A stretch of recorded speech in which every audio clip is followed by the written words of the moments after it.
Previously, I uploaded a video about building out my new craft hutch and sewing table. I got this at Walmart, and this is life-changing for me. So here's my story. This craft mat makes all the difference. The actual table part is 34 square from what's visible to the eye. The table actually folds in under the craft hutch and flattens down if you just want to use it as a hutch. I'm going to keep it outright like this because I plan on using it for crafts, sewing, possibly sewing. I haven't decided that yet because I do have a separate sewing area and my new YouTube studio. And this craft mat is from Fiskars. It came from Walmart. And the reason I got it is because it is 36 inches, but as you can see here, it slides nicely under that section of the table. So even though it's a little bigger, it didn't stick out over the edge. It lays flush with it. And I like the fact that it has a ruler on it. So this is wonderful. This is going to be so great. I got this craft cube at a hardware store, and it's actually a bin for bolts, nuts, screws, things like that. It's a hardware tool cabinet. And you can see I keep all my little paper flowers in it. Well, I had this sitting on the living room floor and the cats knocked it over. So a lot of the flowers are mixed up now. So I'm going to take all the flowers from here, and I bought these little bins to put the flowers in. These little bins came as 4-stack set. So you get 4 stacks. There's different sizes of the drawers in each stack. They were at Walmart, and I think they were $35 a set of 4 stacks. I got 2 sets total, so I have 8 stacks. And what amazed me was that I didn't even measure, I forgot to, and they fit perfectly on that shelf of the craft hutch. So let me give you some insight as to why this is so important to me now, to have a dedicated place to do my crafts. About 7 years ago, I went back to work after my kids had grown up a little bit and I was able to get out of the house and make some money. I went to work for corporate America. If you've seen my past videos, you know that I've had some hardships from corporate America. I'm getting over burnout and various health concerns and stuff like that. But in all those years, I never had a dedicated space for crafting.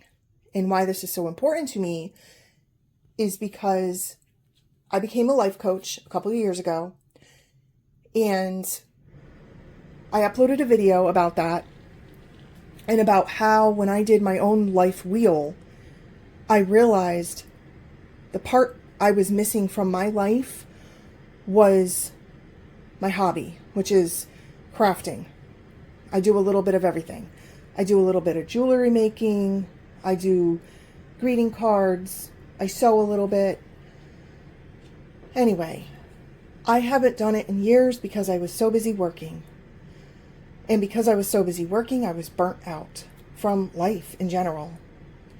But now, this was an affordable way for me to cage that obstacle. You've heard me talk about caging obstacles. And to plan for my future and have this as a way to sit down uninterrupted in my bedroom, in my craft space, and craft my little heart out. That's very important to me because if you are a crafter, if you were a hobbyist, if you were a woodworker, if you refinish furniture or anything like that, or if you sew, you know exactly what I'm talking about. When you lose that part of yourself, you're not the same. You need to have an outlet to do your crafting. And this table here in hutch was so affordable, I thought I can't pass this up.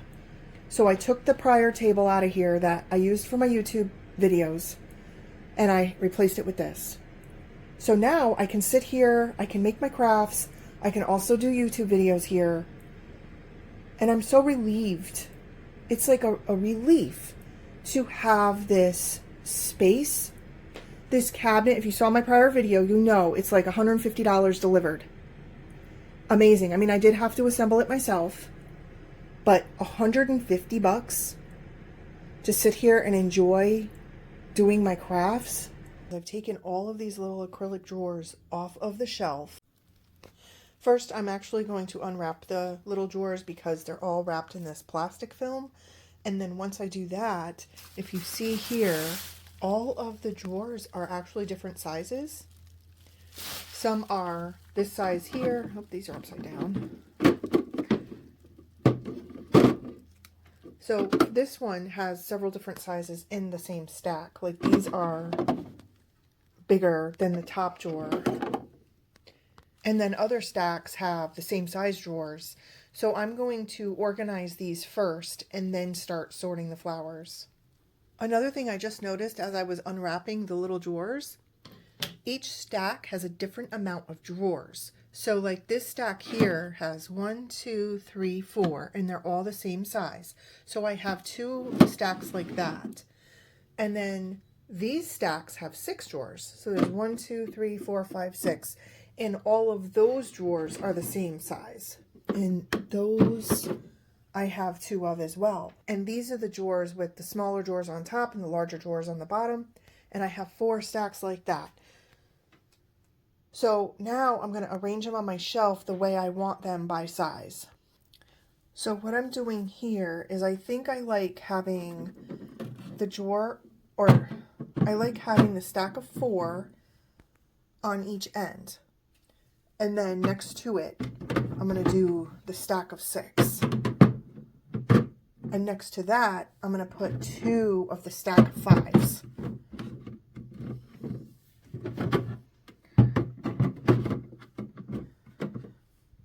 So that's how it looks there. And on this side is going to be reflective of that.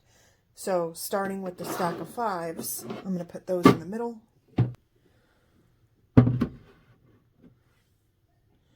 And then the stack of 6. And then the stack of 4. There we are. So you can see how that looks. So starting with the flowers, you can see as I pull out the bins, and this is a nice little organizer. The bins fully pull out and they're very easy to pop back in. So I'm just looking, all of these flowers look the same to me. Like I don't see anything mixed in with them. So that's good. I know a lot of them did get mixed in when the cats tipped over the whole unit. There's one that's an oddball. Let's see. I just realized some of the drawers weren't in properly either. So this one has little buttons with it. I got those as a set.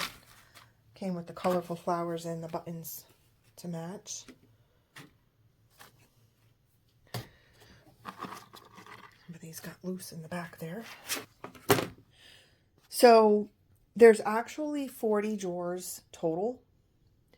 And that's what this little tool sorter is also 40 drawers. And I did it that way on purpose, obviously, so I'd have enough room for all my little flowers to just put them in these little drawers. The other thing I like better about these little drawers is they do have a back on them, where these containers are very shallow that go in here. So even though they slide in, they're not really secure. As you can see, the ends kind of stick out, where these are flush with the whole container. I shouldn't have a problem with anybody tipping these over, being that they're all on the shelves now. Another thing I'm doing is color coding. So all the purple flowers I'm putting together, pinks and reds, orange and yellows. I'm just trying to get everything together so that way when I put it in these acrylic containers, they're going to be all together by color. I have some little tidbits here of different types of flowers. I've pretty much gotten almost this whole organizer pulled out and organized by color so far. You can see this craft organizer or tool organizer had no back on it too. So you can see why it was easy for all the little craft holders here fell out and got all mixed up when my cats knocked it over. So these acrylic holders will be much more sturdy. And here's an example of the mess that happened when it got knocked over. everything is not sorted yet. So starting with these red flowers, they're kind of all mixed in now. I see some large paper flowers. So those can go into one. I have to be mindful because I don't have any extras of these units here, these acrylic units. And because they fit so perfectly, I don't really want to buy any more. So if I have 2 bins here, then I can use 2 acrylic drawers. Okay, so far I have this all sorted. And these are all paper flowers. I still have these cranberry colored ones out here, but the rest aren't made from paper. So what I think I'm going to do is go ahead and put the cranberry ones in this bin and then put the other red ones not made from paper in another bin. Even though they're not the same color, I think that will be okay. The other thing I noted while doing this is because they're see-through, you can actually see better than my old sorter. Because in my old sorter, I couldn't see half the time what exactly I was looking for. This is way better, as you can see here. It's already coming together nicely. So this next bin is kind of cool because it has different die cut shapes in it, some painted leaves, and some red poinsettia leaves. So I'm going to, well, except for this one here, this little one, I'm going to put all these together in the same bin because they all go together, even though they're different colors. Now in the next stack, I see that I have the same flower shapes, but in different colors. So I'm going to leave that out for now because I don't know if I'm going to put that in one drawer or do something else with it and sort it. So now I got all of those sorted. I think I'm going to put the polka dot ones in one bin and the light pink and dark pink in another bin. In my next bin, I came across more polka dot and regular, and some of the polka dots aren't even the same color. There's green, purple, pink, red. So I think what I'll do there is I'll just put all the polka dots in one and the other colors in one. I noticed not all the flowers are the same either. You can see by the difference in petals, but it's okay. When I pick out flowers to make projects with, I don't pick them by the flower type. I pick them by color. Now I've come across this batch, which is all the same type of flower, but all different colors. So what I'm doing is I'm just poking through and putting light colors together at first, and then I'll decide if I put the other colors in with the other, like the blues and the greens with their own blues and greens, even though it's the same type of flower. One reason I'm doing this is because I've always had problems with my craft space. And having this in my room kind of protects me from anyone coming in and stealing anything and I'm not talking about my kids who live with me. You know, I have 3 grown children who live here. They're in college. My son's girlfriend lives with us and she works from home full time. And they don't touch my stuff. I don't want to make it sound like that. It's not them. But over the years, I've always been a crafter since as far back as I can remember. And I used to have a dedicated craft room before I went back to working full time. In my early 20s, I went to a craft, I don't know what you would call it, symposium of some sort. And from there, it just blossomed. Therefore, all the years that I've been crafting, which is about 30 years now, I've experienced people that take stuff from me. I had a video I just uploaded recently about that, where I had mementos in a drawer in my old craft room, and the neighbor's daughter came over, and even though I said that one drawer is forbidden, she still went in there and took things that belong to me with sentimental value. And like I said in that video, you know, I should have put them away and not have them within reach of anyone, but I never dreamed that she would take some inexpensive earrings and buttons and steal them from me, essentially. So these are the things I'm talking about. Another time, I had a cousin getting married, and I did all the floral arrangements for her for the wedding venue. I mean, massive amounts of floral arrangements. You can only imagine what went into this wedding of hers. And after the wedding, she was going to be married to somebody being stationed overseas in the military. So I gladly did all the flowers. I didn't ask for one dime. I bought everything with my own money, and it was my gift to her. And without my knowledge, she decided to not go through with the wedding. Well, everything was already brought over to the venue. Nobody told me that the wedding wasn't happening until days later, but people in my own family, like extended family, I mean, they took all of the flower arrangements. Some of them kept them, some of them sold them. I never got one back, and I never got one dime.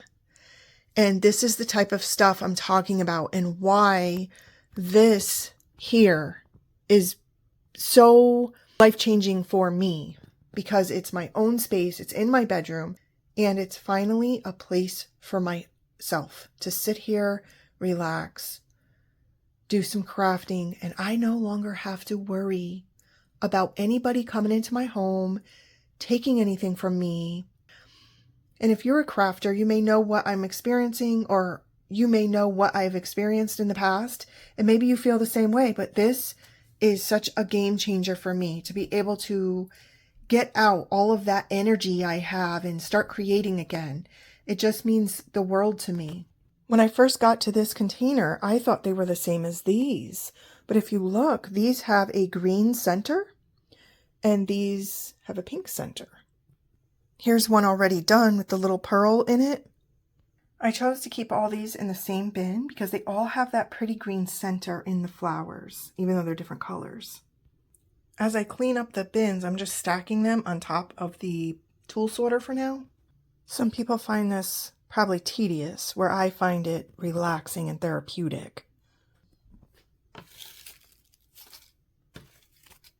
Some of these, it was very difficult to sort because there's so many colors going on at the same time.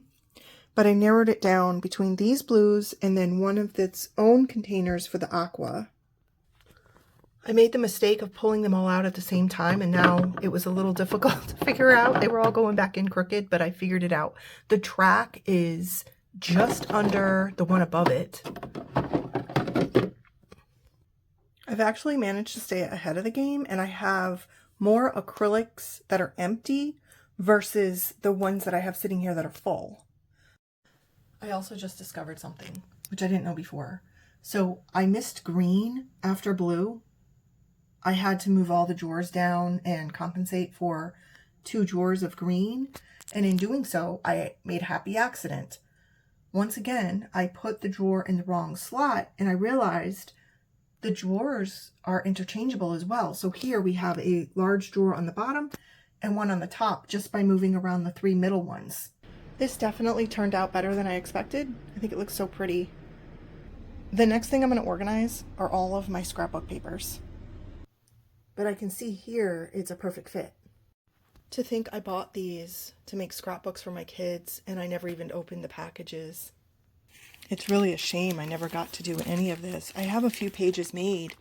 I never really finished a whole album for them. I have everything packed away to do it. I started a Winnie the Pooh album for my daughter. I don't know about you, but every time I look at my craft stuff, I get like an intense flow of creativity, and I just want to sit down and craft. When I've gone to the store to buy patterned paper for scrapbooks, I usually see one piece I like in the whole package, and I buy the whole package just to have that one piece to make something with, and that's what I mean. Like, I haven't been able to make anything in years. Over the years, my daughter has used the scrapbook paper. She likes making greeting cards, and sometimes, once in a while, she'll make something else, like a picture frame covered in scrapbook paper to give to a friend.